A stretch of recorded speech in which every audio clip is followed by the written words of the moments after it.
Охота на ведьм или наказание? Серия отставок в Генштабе. Полковники массово лишаются должностей. В чем причина?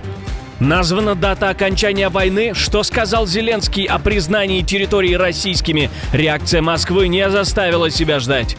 Еще одна страна взяла курс на экспансию. Внезапное заявление президента заставило соседей напрячься. С чем или с кем теперь будет бороться государство всеми силами?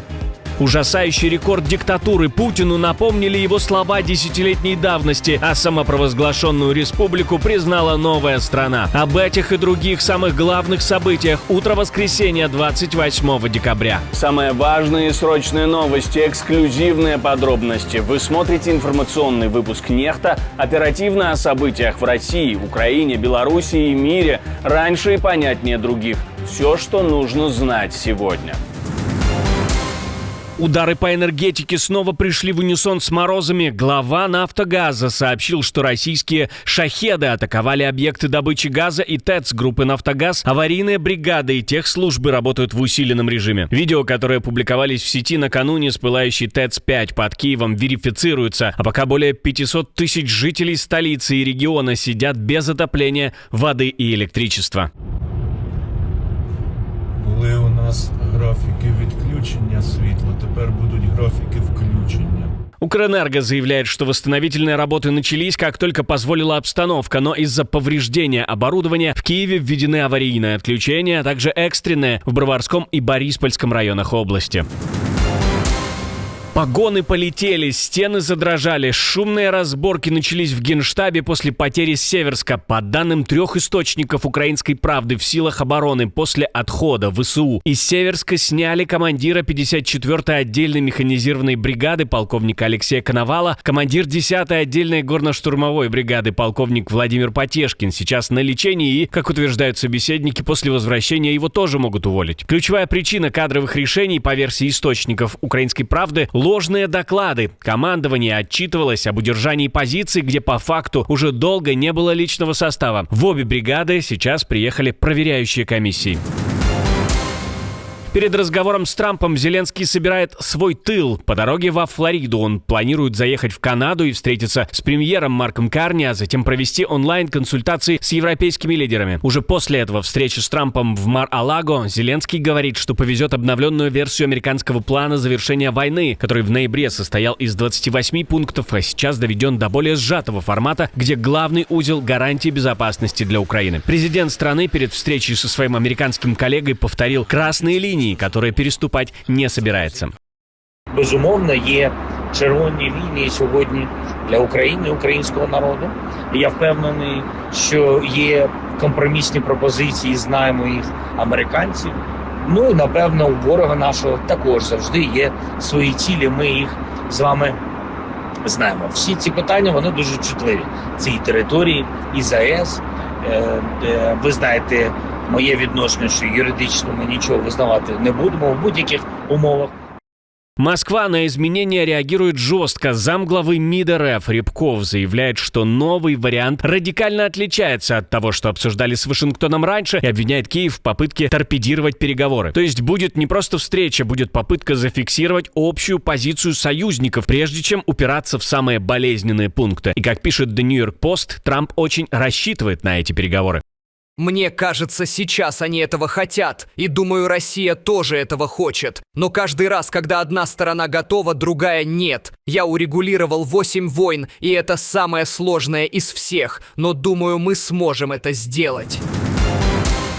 Похоже, окно для мира открывается не когда-нибудь, а в конкретный месяц. Свой прогноз дает глава украинской разведки Кирилл Буданов. Расчет на самый благоприятный период, чтобы попытаться о чем-то договориться, это февраль 2026 года. Причины прагматичные, но главным камнем преткновения он называет территории.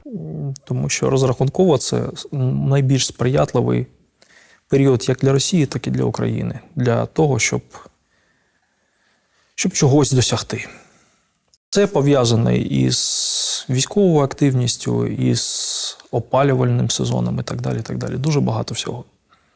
Я просто вам як висновок вже даю. И расслабляться не предлагает. Буданов подчеркивает, массированные ракетно-дроновые удары по энергетике не позади, они продолжаются. Россия, по его словам, вывела свою промышленность на пик и планы по производству ракет и дронов выполняет, а часто даже перевыполняет.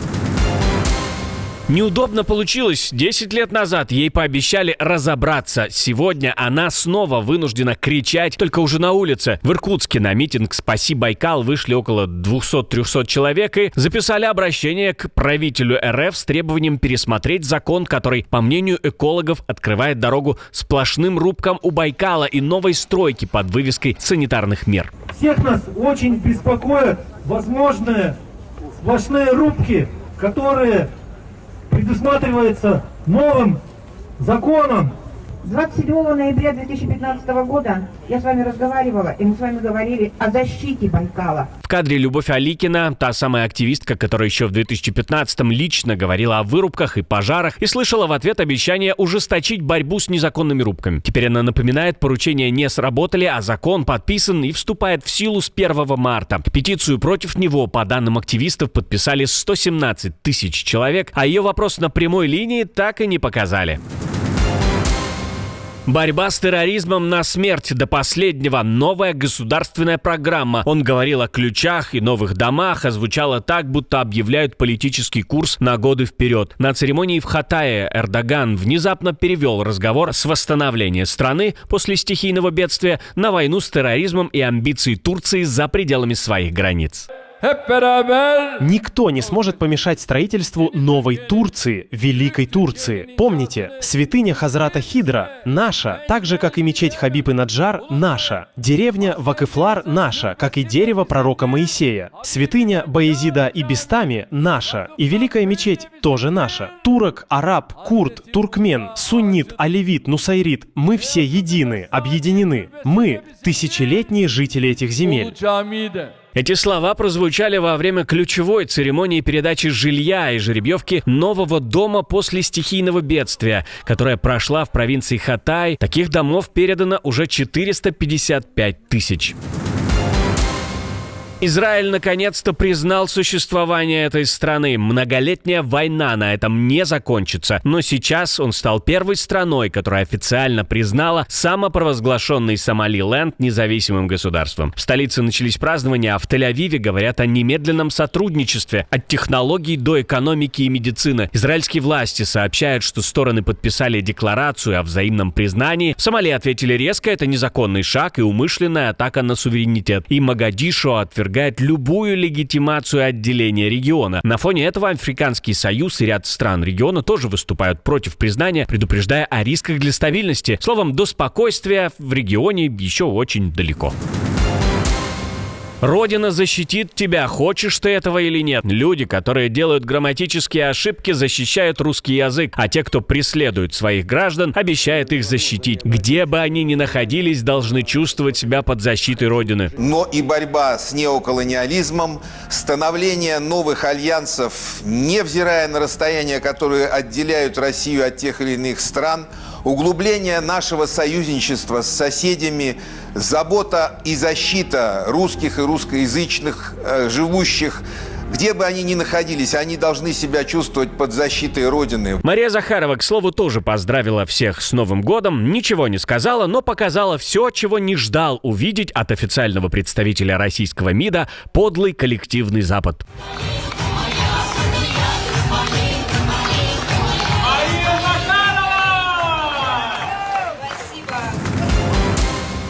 Страшнейший рекорд, которого только может добиться диктатура – держать всю страну под страхом смерти и время от времени этот страх реализовывать. Почти 2000 казней за год и почти все в тишине. Правозащитники Human Rights Activists in Iran утверждают, в 2025 году в Иране привели в исполнение как минимум 1922 смертных приговора. Это максимальный показатель за годы наблюдений у них в отчете. И главная деталь – не сколько, а как. Около 95% 30% казней, по их данным, прошли без официальных публичных сообщений. Правозащитники подчеркивают, что реальная цифра может быть выше. Страна закрыта, а данные собирают по крупицам через родственников, адвокатов, заключенных и локальные источники. На этом фоне международные структуры и крупные правозащитные организации в течение 2025 года тоже фиксировали резкий рост числа казней и отдельно указывали на проблему непрозрачности. В Госдуме нашли простой способ бороться с айфоном – объявить его признаком понтов. Скандально известный депутат Виталий Милонов призвал россиян отказываться от айфонов и объяснять детям, что айфон для лохушек и лохов. Можно всегда спокойно нормальному ребенку объяснить, что iPhone не цель в жизни. И вообще-то iPhone для лохушек и лохов. Для понторезов, так сказать. Можно только по приколу iPhone иметь. Функционально он проигрывает. Но это если дети не видят, что сами родители страдают по новому айфону, и мама не устраивает папе скандалы из-за того, что хочет накачать себе губы, поехать в Дубай и заиметь новый iPhone 17 Pro Max. Ирония в том, что сам Милонов раньше брал iPhone потестировать, как он говорил, то есть сначала проверил, а потом вынес вердикт. Можно иметь только по приколу, но не как мечту и цель жизни. Да и в Кремле замечали многих с айфонами. Таких лохов, как пресс-секретари диктаторов, можно даже не считать, правда? Как закрыть недобор в армию? Полноценная мобилизация не подходит, но кадры набирать откуда-то нужно. Вот военные нашли ответ. Самый гуманный и гуманнее, чем вы могли бы подумать сейчас или написать в комментариях, допустим. В Британии запускают Gap Year. По-военному выпускникам школ и колледжей хотят дать возможность на короткое время попробовать службу в армии, Королевском флоте или ВВС, без долгосрочных обязательств. Программа рассчитана на молодых людей до 25 лет и подается как часть попытки закрыть хронические проблемы с набором и удержанием кадров в вооруженных силах. А останутся ли кто-то из них или многие из них потом в армии, на флоте или в ВВС, это уже другой вопрос. Но это будет означать, что эти молодые люди получили некоторое представление и опыт того, какую пользу может дать время в вооруженных силах. И многие гражданские работодатели действительно признают, что бывшие военнослужащие исключительно хорошие работники. В контексте угрозы со стороны России такая схема даст эффект только на полях, то есть не станет переломным ответом. Но идею экс-командующий все равно поддержал. Отдельное спасибо, что досмотрели до конца. Спасибо за ваше доверие. Жду развернутых комментариев, лайков и репостов. Это важно, чтобы нас становилось больше. На этом пока все. До новых встреч и хороших вам новостей.